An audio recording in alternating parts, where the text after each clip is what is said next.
हिरण्याक्ष भगवान वराह रूपी विष्णु के पीछे लग गया था और वह उनके धरती निर्माण के कार्य की खिल्ली उड़ाकर उनको युद्ध के लिए ललकारता था। वराह भगवान न जब रसातल से बाहर निकलकर धरती को समुद्र के ऊपर स्थापित कर दिया, तब उनका ध्यान हिरण्याक्ष पर गया। आदि वराह के साथ भी महाप्रबल वराह सेना थी।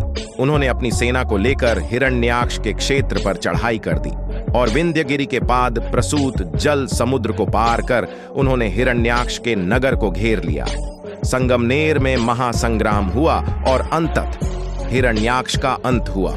आज भी दक्षिण भारत में हिंगोली, हिंगन घाट, हिंगना नदी तथा हिरण्याक्षगण हैंगड़े नामों से कई स्थान हैं। हिरण्याक्ष के वध के बाद भगवान विष्णु ने नृसिंह अवतार लेकर हिरण्याक्ष के भाई हिरण्यकश्यप का वध किया था।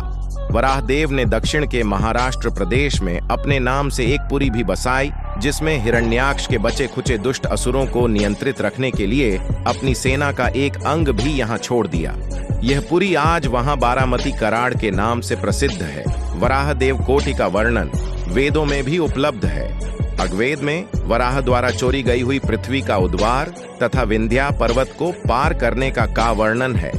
भगवती दुर्गा के रण संग्राम में अपनी विशाल देव सेनाओं वराही सेना और नारसिंही सेना लेकर उनका स्वयं संचालन करते हुए विजयश्री से विभूषित हुई थीं। वराही नारसिंही च भीम भैरव नादिनी कहकर दुर्गांबा के रण में इन्हें याद किया गया है। अगले पन्ने पर जानिए श्वेत वराह के बारे में। श्वेत वराह भगवान श्वेत वराह का युद्ध राजा विमति से हुआ था। इतिहास की दृष्टि से यह घटना अति महत्वपूर्ण है। द्रविड़ देश में सुमति नाम का राजा था। वह अपने पुत्रों को राज्य देकर तीर्थ यात्रा को निकला। तीर्थ यात्रा के भ्रमण में मार्ग में ही कहीं उसकी मृत्यु हो गई। तब एक दिन महर्षि नारद ने सुमति के पुत्र विमति को जाकर भड़काया, कहा, पिता का रण उतारे वही पुत्र है। विमति ने मंत्रियों से पूछा कि पिता का रण कैसे उतरे। मंत्रियों ने कहा, राजन, आपके पिताजी को तीर्थों ने मारा है, सो तीर्थों को बदलें। राजा ने कहा, तीर्थ तो अगणित हैं। तब एक मंत्री ने कहा, जो सब तीर्थों की प्रमुख नगरी है उसी को नष्ट कर दिया जाए। दक्षिण देश के इस शक्तिशाली राजा ने तब निर्णय किया और उसके निर्णय से उत्तर भारत की तीर्थ नगरी के लोगों में भय व्याप्त हो गया। तब वहां के लोगों ने सलाह मशविरा करके उत्तरी ध्रुव के बर्फीले इलाके की ओर प्रस्थान किया। वहां के क्षेत्र को उस काल में स्वर्ग या देवलोक कहा जाता था।